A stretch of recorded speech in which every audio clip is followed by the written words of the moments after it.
Quero saudar os queridos com a graça e a paz do Senhor Jesus, amém?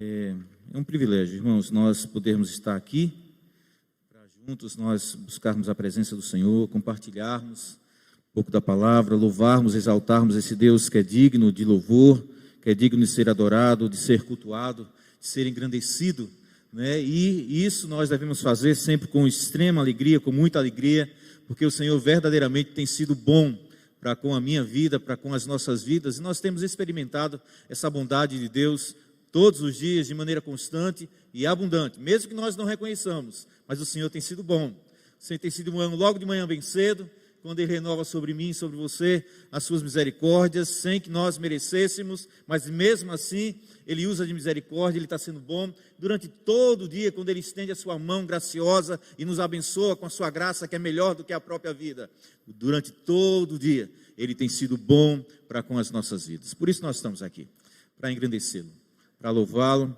com alegria. Eu gostaria que os queridos abrissem suas Bíblias no livro de 2 Samuel, no capítulo 6, 2 Samuel, capítulo 6, nós vamos ler do verso 1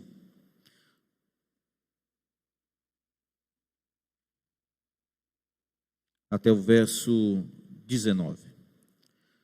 2 Samuel, capítulo 6, versículos 1 até o versículo 19.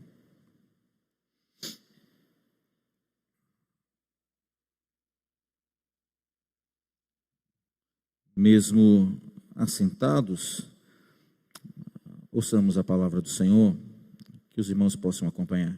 Diz assim: tornou Davi a juntar todos os escolhidos de Israel, em número de 30.000. Dispôs-se e com todo o povo que tinha consigo, partiu para Baalá de Judá, para levarem de lá para cima a arca de Deus, sobre a qual se invoca o nome do Senhor dos Exércitos, que se assenta acima dos querubins. Puseram a arca de Deus num carro novo e a levaram da casa de Abinadab, que estava no outeiro de Uzá e Aiô. Filhos de Abinadab guiavam o carro novo. Levaram-no com a arca de Deus da casa de Abinadab, que estava no outeiro de Aiô, Aiô ia diante da arca. Davi e toda a casa de Israel alegrava-se perante o Senhor com toda a sorte de instrumentos de pau, de faia, com harpas, com saltérios, com tamborins, com pandeiros e com símbolos. Quando chegaram à eira de Nacon, estendeu Uzá a mão à arca de Deus e a segurou, porque os bois tropeçaram. Então a ira do Senhor se acendeu contra Uzá, e Deus o feriu ali por esta irreverência, e morreu ali junto à arca de Deus. Desgostou-se Davi, porque o Senhor irrompera contra Uzá, e chamou aquele lugar Pérez Uzá até o dia de hoje. Temeu Davi ao Senhor naquele dia e disse: como virá a minha arca do Senhor? Não quis Davi retirar para junto de si a arca do Senhor para a cidade de Davi, mas a fez levar à casa de Obed-edom, o geteu. Ficou a arca do Senhor em casa de Obed-edom, o geteu, 3 meses, e o Senhor o abençoou e a toda a sua casa. Então avisaram a Davi, dizendo: o Senhor abençoou a casa de Obed-edom e tudo quanto tem, por amor da arca de Deus. Foi, pois, Davi, e com alegria fez subir a arca de Deus da casa de Obed-edom à cidade de Davi. Sucedeu que, quando os levitas, quando os que levavam a arca do Senhor tinham dado 6 passos, sacrificava a ele bois e carneiros cevados. Davi dançava com todas as suas forças diante do Senhor e estava cingido de uma estola sacerdotal de linho. Assim Davi, com todo Israel, fez subir a arca do Senhor com júbilo e ao som de trombetas. Ao entrar a arca do Senhor na cidade de Davi, Mical, filha de Saul, estava olhando pela janela e vendo ao rei Davi, que ia saltando e dançando diante do Senhor, o desprezou no seu coração. Introduziram a arca do Senhor e puseram-na no seu lugar, na tenda que ele armara Davi, e este trouxe holocaustos e ofertas pacíficas perante o Senhor. Tendo Davi trazido holocaustos e ofertas pacíficas, abençoou o povo em nome do Senhor dos Exércitos, e repartiu a todo o povo e a toda a multidão de Israel, tanto homens como mulheres, e a cada um bolo de pão, um bom pedaço de carne e passas. Então se retirou todo o povo. Senhor amado, nós queremos te agradecer pelo privilégio, Pai, que o Senhor tem nos dado, que o Senhor de maneira contínua tem nos dado. É poder, ó Deus, meditar na tua palavra, é poder estar com o teu povo, estar na tua casa e juntos nós buscarmos a tua presença, ouvirmos a tua voz. Senhor amado, continua realmente a falar conosco, nos dá orientações, nos dá direções, ó Deus, para que realmente nós possamos estar buscando em todo o tempo fazer a tua vontade, já que nós sabemos que é a tua vontade, que é boa, que é agradável e perfeita para nós. Ajuda-nos, ó Senhor amado, a retirar toda e qualquer ideia contrária a esta. Retira-nos, ó Deus, retira de nós toda ideia de que nós somos capazes de idealizar, ou de pensar, ou de realmente afirmar e dizer de maneira firme, concreta e certa que nós sabemos o que é melhor para nós. Porque somente o Senhor, Deus, realmente tem o melhor para nós. E é na presença do Senhor, e é meditando na tua palavra, Deus, que nós vamos ouvir a tua voz e vamos ouvir a direção que o Senhor tem para nós. Então ajuda-nos nessa noite, ó Senhor amado, nós te rogamos, te suplicamos, em nome de Jesus. Amém, Senhor. Nós temos vivido dias meio complicados, né? Eu acho que dias difíceis, onde muitas coisas estão sendo ditas, muitas coisas estão sendo faladas, né? Nós temos visto e ouvido muitas coisas, e essas ideias têm chegado, e muitas vezes têm chegado realmente às nossas mentes, e têm descido ao nosso coração. E não são ideias muito legais, não são ideias boas, porque elas são tendenciosas a nos afastar da vontade do Senhor, a estarmos um pouco distante daquilo que o Senhor quer para a minha vida, quer para as nossas vidas. E é sempre muito perigoso, para não dizer um verdadeiro desastre, nós assumirmos a postura de nós nos afastarmos da comunhão, da intimidade com o nosso Deus. Se há um lugar de segurança, se há um lugar de bênção para mim e para você, e para vocês que estão nos ouvindo, esse lugar é em intimidade, é na comunhão com o nosso Deus. É estar lado a lado, né? É experimentarmos, é gozarmos dessa intimidade que o Senhor tanto deseja que nós tenhamos. Distanciarmos do Senhor, permitir que o Senhor de repente se distancie de nós, por culpa nossa mesma, né? Vai fazer com que nós, no mínimo, nós corramos o risco de sofrer consequências drásticas no nosso dia a dia. O texto nos relata, o texto nos conta que em um momento, depois de 20 e poucos anos, que a arca estava na casa de Abinadab, Davi intenta, deseja e vai lá e quer trazer a arca para Jerusalém, quer trazer para perto. A arca simbolizava, a arca estabelecia, dizia que aonde a arca estava, na verdade, Deus estaria.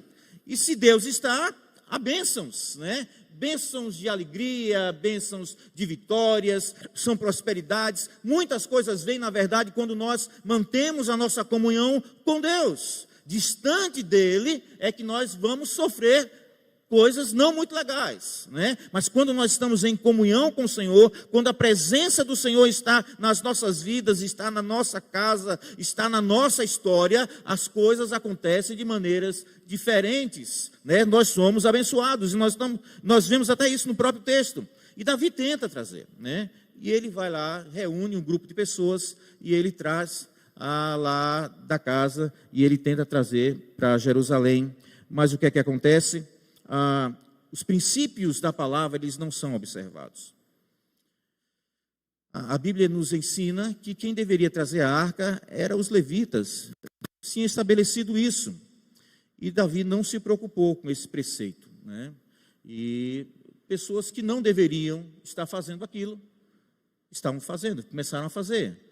E embora a gente olhe para o texto e não vê nenhum tipo de maldade, na verdade, quando Uzá quer proteger a arca, quer fazer com que a arca de repente não caia, não se quebre, não rache, né, porque os bois tropeçam e ele tenta proteger a arca, e Uzá estende a sua mão para evitar que a arca vá até o chão.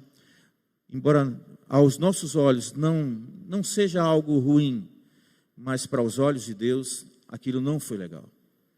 E diz o verso 7 do capítulo 6, que disse: então a ira do Senhor se acendeu contra Uzá, e Deus se irritou ali por sua irreverência.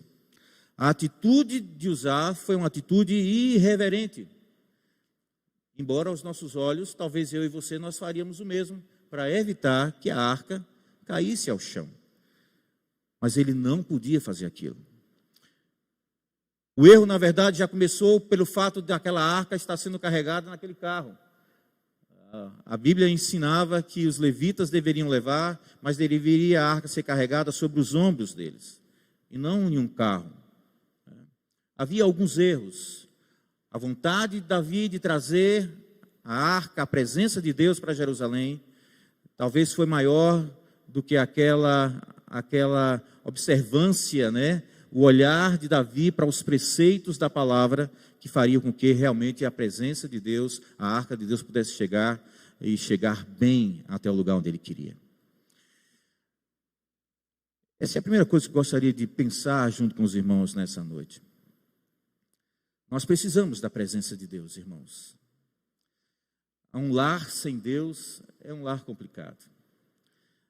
Eu e você, sem Deus, nós até podemos pensar que podemos ser felizes, podemos até conceituar algumas bênçãos, mas que nós entendamos que é a presença de Deus na nossa vida que vai fazer com que as bênçãos do Senhor realmente aconteçam.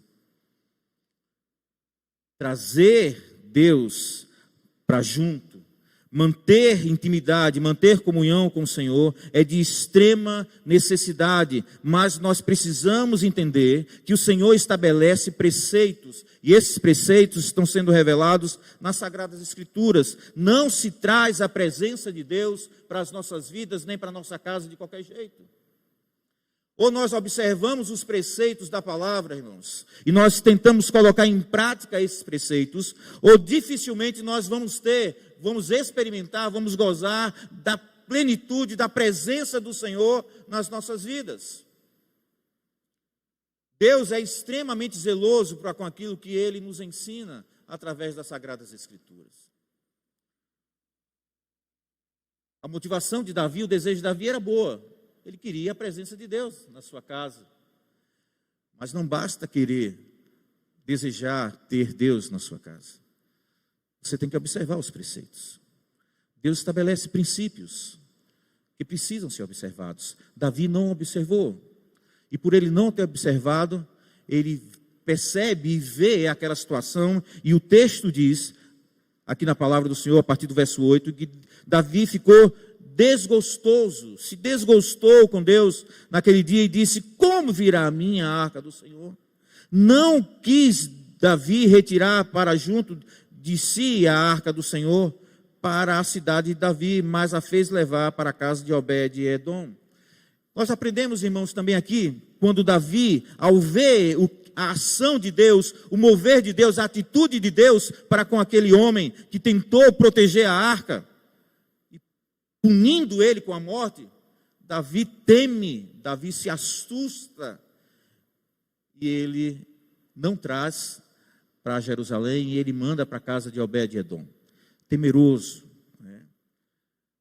Temeroso. Quantos de nós, irmãos, muitas vezes queremos a presença de Deus, entendemos que precisamos da presença de Deus na nossa vida, na nossa casa, na nossa história, em meio aos meus estudos, em meio ao nosso trabalho, mas queremos trazer de qualquer maneira, de maneira irreverente, né? Sem muito compromisso, sem muita seriedade, sem observar os preceitos, sem obedecer aos preceitos.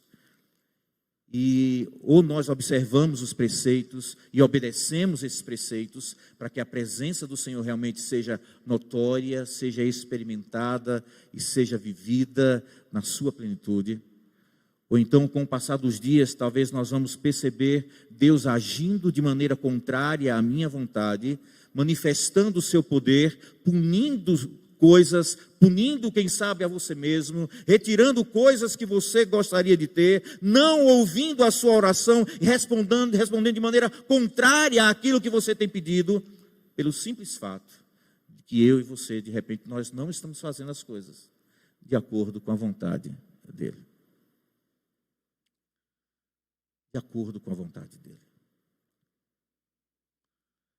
A Bíblia continua dizendo, a partir do verso 12, diz que depois de 3 meses, a casa de Obed-edom, ela é uma casa abençoada. E não somente a sua casa, diz o verso 10, não quis Davi retirar para junto de si a arca do Senhor, para a cidade de Davi, mas fez levar a casa de Obed-edom, o geteu. Ficou a arca do Senhor em casa de Obed-edom, o geteu, 3 meses, e o Senhor o abençoou e a toda a sua casa. Se eu fosse perguntar, com certeza, quantos gostariam de ter não somente a sua vida abençoada, mas gostaria de toda a sua casa ser abençoada? Com certeza, todos nós íamos dizer, eu quero. Não é verdade? Nós não íamos rejeitar essa bênção de maneira nenhuma. Mas, irmãos, percebam, que nós possamos perceber de maneira extremamente clara e de maneira extremamente simples. Deus tem preceitos. Deus tem princípios. E nós devemos tomar cuidado com o que nós estamos ouvindo, com as ideias que estão sendo disseminadas, né? Declarações proferidas, né? Há um investimento muito grande, né? Princípios errôneos, contrários à palavra de Deus, que estão sendo declarados aí à vontade por meio da mídia, na televisão e em todos os lugares, e no trabalho, na faculdade, onde quer que você vá. A Bíblia já não tem sido mais aquilo que ela deveria ser. Né? Nós muitas vezes temos declarado que a Bíblia, que a única regra de fé e prática é as Sagradas Escrituras, mas se nós formos extremamente sinceros, irmãos, a nossa vida prática, a praticidade da palavra, nós falamos algo, mas muitas vezes nós não temos vivido essa verdade. Afirmamos, sim, as Sagradas Escrituras é a minha única regra de fé e prática, mas se você for extremamente sincero com você mesmo, você vai ver que no seu dia a dia, no nosso dia a dia, muitas vezes nós apenas falamos, mas a prática está bem distante daquilo que nós temos verbalizado. E a Bíblia precisa voltar a ser realmente regra de fé e de prática. Com o passar dos anos, nós olhamos para a Bíblia e a Bíblia tem sido realmente para nós algo relativo, né? Tem se relativizado muito as Sagradas Escrituras. A Bíblia não é mais aquilo que ela disse que é. É relativo, depende. E nós temos negociado com os princípios. Depende com quem eu estou, depende do momento, depende da situação, depende do meu interesse. Eu negocio. E muitas vezes nessa negociação ou nesse relativismo, nós estamos dizendo que a Bíblia está ultrapassada, Deus também se tornou algo meio que obsoleto, passado, né? Que ele precisa de uma renovação, porque a Bíblia é muito antiga e parece que o nosso Deus também se tornou alguém, uma pessoa extremamente antiga, que não acompanhou, né? O crescimento, não acompanhou os anos e ele ficou meio que para trás, com princípios arcaicos, quando nós estamos vivendo dias bem diferentes e que a Bíblia e Deus deveria, na verdade, estar se moldando ao mundo, aos dias de hoje. E se nós tentarmos trazer a presença de Deus, e se nós quisermos viver essa presença abençoadora, gloriosa, vitoriosa do Senhor nas nossas vidas, no nosso lar, irmãos, ou a gente traz segundo os preceitos, ou então nós não vamos experimentar isso. Nós apenas vamos continuar falando de um Deus poderoso, e nós não vamos experimentar esse Deus poderoso nas nossas vidas. Nós vamos falar de um Deus que faz milagres, mas nós não vamos ver milagres acontecendo. Nós vamos declarar e vamos afirmar que o nosso Deus é um Deus libertador, mas nem você muitas vezes consegue ser liberto desses seus princípios que movem a minha vida, que movem as nossas vidas e que têm movido as nossas vidas para distante da presença do Senhor. Quando Davi ouviu que a casa de Obed-edom, em 3 meses, estava sendo abençoada, e não apenas ele, mas toda a sua casa, Davi agora vai lá e quer trazer de novo a arca, mas agora ele procura buscar preceitos coerentes, preceitos que estão realmente contidos nas Sagradas Escrituras e que agora vão nortear a vida dele. E agora a coisa vai acontecer, vai ser diferente, porque é assim que funciona. Se nós quisermos ter Deus nas nossas vidas, dia a dia, no nosso lar, né? Lá no trabalho, nós fazendo a diferença na faculdade, na escola, dentro de casa, com os vizinhos, aqui na igreja, se nós quisermos uma igreja que realmente que faça a diferença, ou a gente realmente observa os preceitos, abraça os preceitos, agarra os preceitos, vive esses preceitos, e nós vamos ver esse Deus extremamente zeloso, que cumpre o que diz, fazer o que ele disse que faria, ou então realmente nós vamos falar, continuar falando, mas muito pouco, na verdade, nós vamos viver. O texto diz, a partir do verso 12, que então avisaram a Davi, dizendo, o Senhor abençoou a casa de Obed-edom, e tudo quanto tem, por amor da arca, pois Davi com alegria fez subir a arca de Deus à casa de Obed-edom, a cidade de Davi. Vejam a postura agora de Davi, né?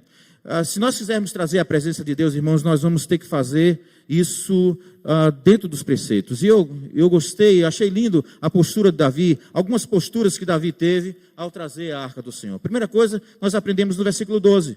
O texto diz que fez subir a arca de Deus da casa de Obed-edom, Davi. Mas ele diz aqui, então avisaram a Davi dizendo, o Senhor abençoou a casa de Obed-edom e tudo quanto tem, por amor da arca de Deus. Foi, pois, Davi, e com alegria. Irmãos, nós precisamos ser movidos por esse sentimento ao trazermos a presença do Senhor. Muitas vezes nós temos perdido isso. Nós não temos sido mais aquele povo feliz que deveríamos ser. Porque a nossa alegria, irmãos, não depende das circunstâncias. A nossa alegria tem nome. Não é o salário no final do mês. Não é o aumento de salário ou a diminuição do salário. Não é ter um carro super caro ou ter um carro barato. A nossa alegria tem que ser o Senhor. Que nos falte tudo, mas que não nos falte a presença do Senhor. O grande problema hoje é que nós temos nos alegrado com tudo, e o Senhor, na verdade, não tem sido mais a nossa fonte de alegria.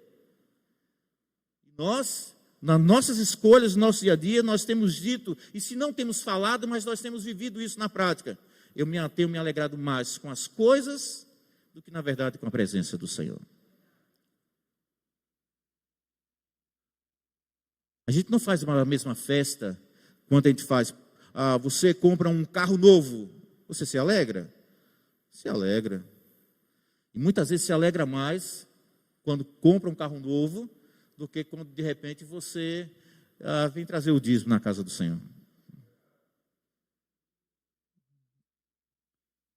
A sua alegria aqui deveria ser maior, porque o carro que você conquistou foi Deus que permitiu que você conquistasse.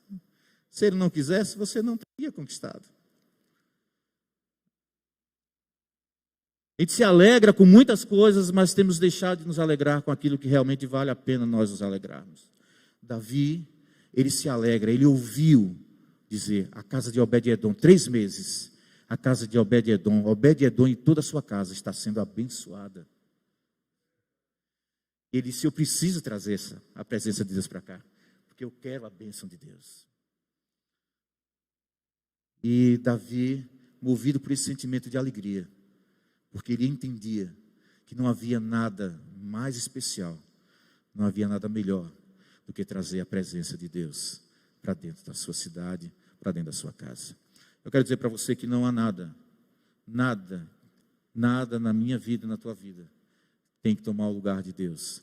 Deus tem que ser a melhor coisa para mim e para você. Deus é o que há de melhor para mim e para você. Nada nem ninguém é tão bom, tão maravilhoso quanto Deus nas nossas vidas, irmãos. E é assim que nós temos que viver, na prática. Essa é a primeira atitude de Davi. Vai trazer e vai buscar a arca, vai trazer a presença do Senhor, mas ele faz isso com alegria. Eu tenho visto, infelizmente isso tem acontecido nas igrejas, né? Eu gosto muito do Salmo quando diz: alegrei-me quando me disseram, vamos à casa do Senhor. Já perceberam que até isso tem faltado no meio do povo de Deus? Não há mais alegria em vir à casa do Senhor. A gente tem preferido e tem estado mais feliz em estar em casa.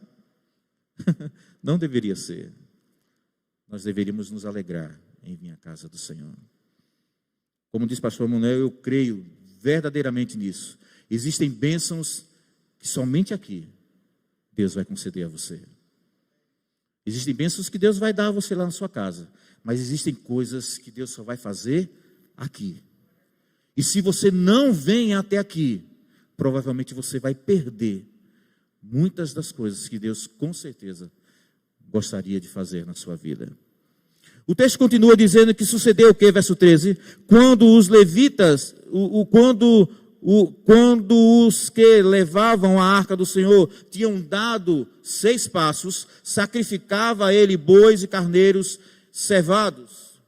Trazer a presença de Deus para a minha vida, para as nossas vidas, implica em eu fazer isso com alegria. Mas implica também, irmãos, em sacrifício. Talvez você precise abrir mão de coisas. Abrir mão da sua vontade. Abrir mão das suas prioridades erradas. E estabelecer prioridades corretas. Coisas que você gosta. Você vai ter que reaprender a conceituar coisas que você antes conceituava como não muito legal. Você agora vai ter que aprender a conceituar como isso. Agora, isso sim é bom. O texto diz que ele fez isso com alegria. E não somente com alegria, mas ele entendia que a cada momento que ele se aproximava, que a arca se aproximava da casa de Davi, de Jerusalém, ele precisava e ele sacrificava carneiros cevados. Carneiros cevados. Tem que haver sacrifício. Tem que haver renúncia, irmãos. Não é Deus que tem que se moldar ao que eu quero, ao que eu gosto. Mas somos nós que temos que nos moldar à vontade dEle. Não é a nossa vontade que é boa para mim. É a vontade de Deus. Então eu tenho que confiar nisso. Descansar nessa verdade. E aí eu vou fazer aquilo que realmente Deus quer que eu faça. O texto continua dizendo que no verso 14, Davi não apenas tinha alegria ao trazer, ele não apenas sacrificava a bois e carneiros cevados, mas diz também o verso 14 que Davi dançava com todas as suas forças. Não é se alegrar de maneira pequena, mas é se derramar na presença do Senhor. Com todas as suas forças. É você se lançar diante do Senhor, é desejar ardentemente. Eu li um livro uma vez, irmãos, o meu professor de história da igreja, pastor Meili Vilela, ele disse que havia 2 tolos na face da terra. Um é aquele que empresta o livro, e o outro é aquele que devolve o livro. Ele não emprestava, ele tinha uma biblioteca em casa, que muitas vezes era até melhor do que a do próprio seminário. Mas quando ele procurava um assunto que não tinha na biblioteca do seminário, a gente falava com o pastor Meili: reverendo, a gente pode ir lá nessa casa? Lá em casa pode, filho. Você entra, fica dentro de casa, você estuda, mas você não bota o pé fora com o meu livro. Eu já perdi muitos livros, irmãos, porque os irmãos muitas vezes pedem emprestado e esquecem de devolver. E eu não anoto e eu perco. Mas tem um livro que tem como título assim: Quando ser bom não basta. E entre várias declarações que o autor daquele livro faz, ele diz o seguinte: Ele diz que nós devemos desejar Deus tanto quanto alguém que está se afogando deseja ar para sobreviver. Quando alguém se afoga, o que ele mais deseja é de ar para sobreviver. Davi dançava com toda a sua força. Ele desejava ardentemente, mais do que qualquer outra coisa, trazer a presença de Deus. Se nós não desejarmos assim, irmãos, vai ser difícil. Se nós continuarmos gostando, né, dessa vidinha que nós muitas vezes temos levado, né, e nós não rasgarmos o nosso coração, rasgarmos as nossas vidas e nos abrirmos e dizermos: Deus, eu quero o Senhor, eu preciso realmente do Senhor. Então vai ficar difícil. Diz o verso 15: assim Davi, com todo Israel, fez subir a arca do Senhor com júbilo e ao som de trombeta. Ao entrar a arca do Senhor na casa de Davi, Mical, filha de Saul, estava olhando pela janela e vendo ao rei que ia saltando e dançando diante do Senhor, o desprezou no seu coração. Introduziram a arca do Senhor e puseram-na no seu lugar. Eu gosto dessa declaração. Há um lugar específico. Não é qualquer lugar. Não queira colocar Deus em qualquer lugar na sua vida. Ele não aceita. Não é cabível qualquer lugar para Deus. Ou a gente bota Deus no lugar dele, que é o lugar de primazia, o primeiro lugar, o mais especial lugar, ou então nenhum outro lugar, na verdade, cabe o Senhor. Não queira colocar Deus na sua vida e você dizer para Ele: olha, Senhor, nós vamos dividir aqui, né? Eu vou dar a metade do que eu gosto, eu vou abrir mão, mas a outra metade do que eu gosto, eu mantenho. O Senhor exerce a autoridade, eu faço a tua vontade pela metade, e a outra metade eu vou fazer a minha vontade. Eu abro mão de algumas coisas, mas de outras eu não vou abrir. Davi deixa claro, a Bíblia nos ensina, que há um lugar específico para Deus. Davi não colocou a arca em qualquer lugar, mas o texto diz que a arca do Senhor e puseram no seu lugar. Qual é o lugar que Deus tem tido, irmãos? Tem estado na nossa vida, tem estado no nosso coração. Nós precisamos entender que nós queremos muito a bênção de Deus, né?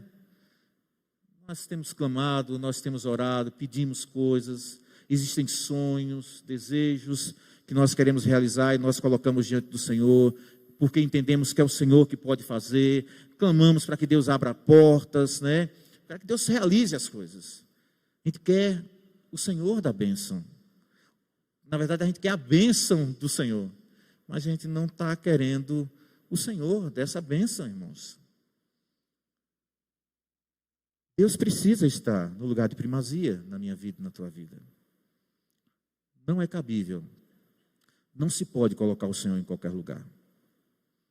Ou Ele exerce autoridade sobre nós, ou eu me quebranto diante da presença dEle, ou eu me humilho diante da presença dEle e digo: Senhor, eis-me aqui, usa-me conforme a tua vontade, conforme o teu querer, faça tão somente a tua vontade na minha vida, e eu aceito ela, então vai ficar difícil.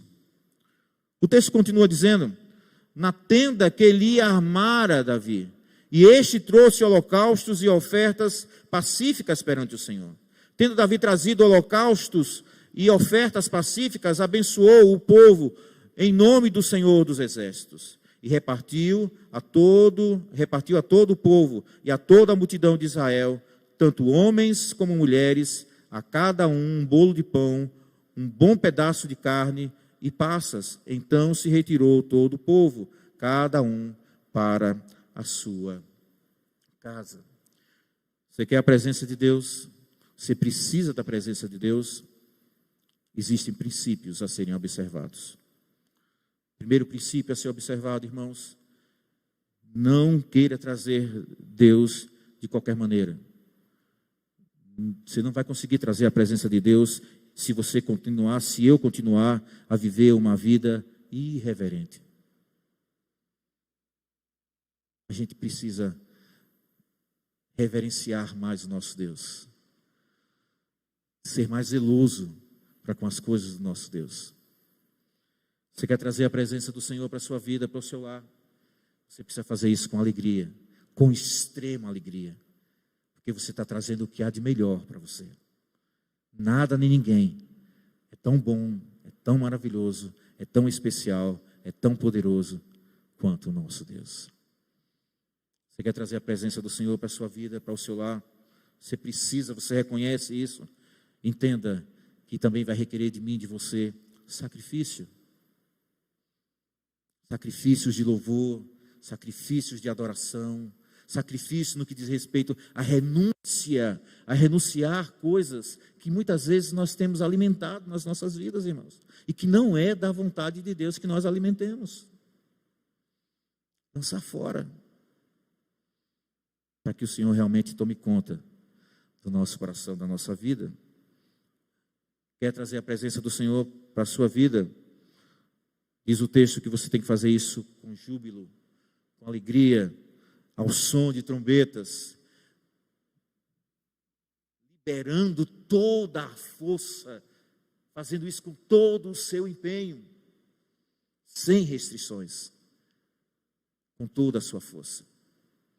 Deixa eu contar uma coisa aqui que aconteceu lá na Jocum, eu não sei se eu já contei aqui, só para que vocês vejam o cuidado de Deus, como Deus é maravilhoso. Quando eu fiz Jocum lá em Belo Horizonte, eu estava capinando, porque na Jocum quem constrói o prédio são os alunos. Tem um rapaz que é mestre de obras, Pedrinho, pelo menos era, e ele conduz os jovens a fazerem o serviço. Então, lá a gente levanta a parede, trabalha com a alvenaria, a hidráulica, a parte elétrica, e capina, faz tudo lá, pinta, tal. E um dia Pedrinho me colocou para capinar. E minhas mãos, ainda hoje são, mas minhas mãos, nem toda menina tinha uma mão como a minha, né? Bem fininha. E aí botaram uma enxada na minha mão, uma bênção. Né? Quando eu dei 2 enxadadas lá, o sangue começou a escorrer da minha mão, tal. E tinha um menino que vendia geladinho. Como é que chama lá? Geladinho? Pastor Lucas? Bem, lá em Belo Horizonte, naquele tempo, se chamava Dudu. E eu chamei o menino, menino, me venda aí 2 Dudus. E eu disse, agora sábado eu vou em Belo Horizonte, porque era em Nova Contagem, né? Eu disse, eu vou em BH, quando eu voltar, eu te pago. Ele disse, não, que minha mãe disse, não é para vender fiado. Eu disse, mas rapaz, eu estudo aqui, você vai me ver a semana inteira. Não, que minha mãe disse, não é para vender fiado. E eu insisti a terceira vez, disse, não, que minha mãe disse, não é para vender fiado. Ele disse, não, você está certo. Se a sua mãe disse, não é para vender fiado, não venda, né? E eu parei com a enxada aqui, uma moitinha aqui, parei. Aí quando o menino foi embora, eu peguei aqui, me chamou a atenção algo que saiu daquela moita ali, daquele matinho. Sabe o que era, irmãos? O que era? Era dinheiro. Era dinheiro. Naquele tempo, tinha Barão de Mauá, eu acho. Era um careca, uma cédula bem amarelinha, que dava para comprar 2 Dudus. Eu queria 1 Dudu. Eu creio, irmãos, Deus colocou o dinheiro ali naquela moita. Ele viu e ele disse assim, estou preocupado com você, filho. E eu cuido de você, até nesse aspecto. Eu vou te dar, não 1, vou te dar 2 Dudus, para que você se refresque. Ou a gente acredita, irmãos, que Deus faz as coisas acontecerem, ou a gente se desprende e se apega a esse Deus, que cuida verdadeiramente de mim, de você, e que pode cuidar.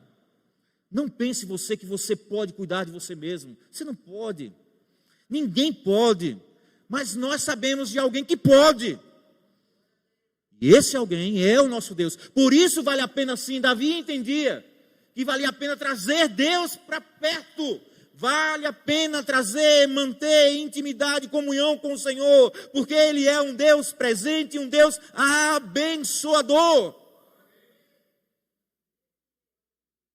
Por isso, Davi não mediu esforços.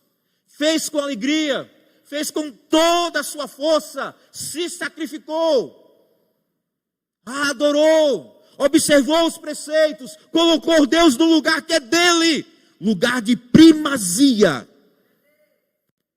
Porque esse é o Deus que nós servimos.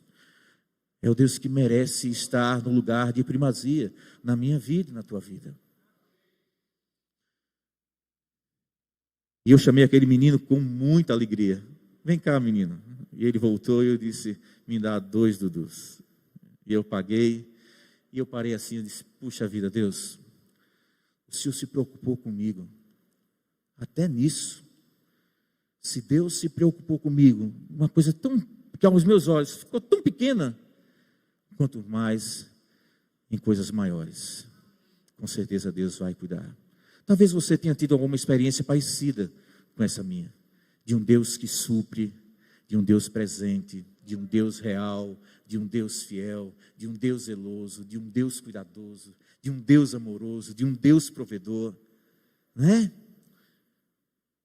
Com certeza, todos nós um dia tivemos uma experiência assim parecida. Então, queridos, que Deus nos ajude a nós entendermos que nós precisamos do Senhor. E eu quero terminar só lendo aqui a primeira Josué capítulo 24. Josué capítulo 24, versículo 15. Josué capítulo 24, versículo 15. Diz assim as Sagradas Escrituras: porém, se vos parece mal servir ao Senhor, escolhei hoje a quem sirvais, se aos deuses a quem serviram vossos pais, que estavam da além do Eufrates, ou aos deuses dos amorreus, em cuja terra habitais. Mas a Bíblia diz, eu e a minha casa serviremos ao Senhor. Que esse seja o nosso desejo, irmãos, e que a gente, urgentemente, possamos trazer a presença do Senhor e cultivar essa presença de maneira contínua, abençoadora na minha vida, na nossa casa, né? E assim, com certeza, nós seremos abençoados. E, por fim, esse é o último texto que eu quero ler, primeira epístola de João, capítulo 2, versículo 17. Primeira epístola de João, capítulo 2, versículo 17. Diz assim, a palavra do Senhor. Primeira epístola de João, capítulo 2, versículo 17. Diz o seguinte: ora, o mundo passa, bem como a sua concupiscência. Aquele, porém, que faz a vontade de Deus, esse permanece para sempre. Que nós possamos cultivar, irmãos, a nossa amizade, nosso convívio diário com o nosso Deus. Faça isso com extrema alegria. Faça isso com toda a sua força. Não faça de maneira irreverente, faça de maneira séria. Vai valer a pena, viu? Coloque Deus no lugar que é dele na sua vida. Lugar de primazia. Amém? Senhor amado, nós queremos te agradecer. Obrigado, Paizinho amado, pela vida de Davi. E obrigado, Senhor amado, pelo exemplo que nós temos na tua palavra.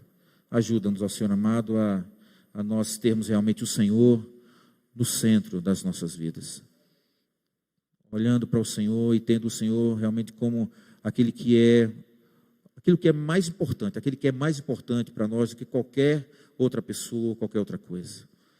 O Senhor tem que estar no lugar de primazia nas nossas vidas, no nosso coração, na nossa mente. Ajuda-nos, ó Deus, a amarmos mais o Senhor, a cultivarmos essa amizade com muito mais força, com muito mais empenho, com muito mais zelo, com muito mais alegria, porque vale a pena sim, Senhor, estarmos em comunhão contigo.